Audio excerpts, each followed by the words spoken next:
Iran has said before that it would agree to a nuclear deal, only to later back away from such a commitment. So how real is Ahmadinejad's latest offer? For more, we're joined once again by Genevieve Abdo of the Century Foundation and the editor of the website InsideIran.org. Thank you very much for joining us on the program again. Thank you very much for having me. So Iran's offer to send its uranium for enrichment overseas has been met with a great deal of skepticism in Europe. Do you think that President Ahmadinejad's offer is genuine? Well, I think the skepticism surely is warranted. It's difficult to know if President Ahmadinejad is serious this time. And I think that the reason for the skepticism is what's happening sort of now in the context of his offer. Not only is Iran facing tougher sanctions, we've heard a lot from the United States, a lot of tough talk from Secretary of State Hillary Clinton, but also there are going to be big demonstrations in Iran next week. And it's likely that the government feels a bit weak right now.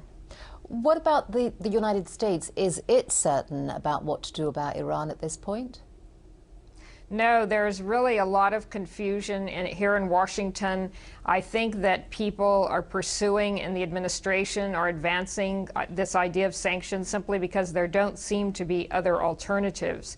But I think that there's great skepticism within the administration that there will ever really be any sort of nuclear deal with Iran, at least not in the foreseeable future.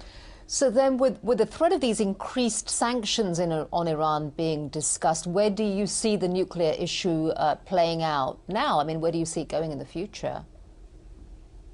Well, I think that the administration is hoping that with these sanctions, they will be able to extract compromises on the nuclear deal. But I think that, as many economists have pointed out, there have been years of sanctions against Iran, and it doesn't seem to achieve the objective that the United States hopes for, which is to weaken the system to some degree.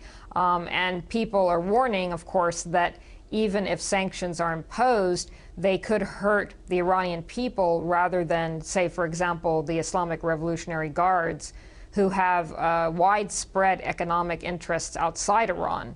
So the people who are sort of questioning the effectiveness of sanctions are asking if this is really the right approach to actually affect the stability of the system. And briefly, I just want to talk about the demonstrations which are expected next Thursday, which are going to be commemorating the fall of the Shah of Iran. Do you think that the opposition movement will use this event to continue with their own protests?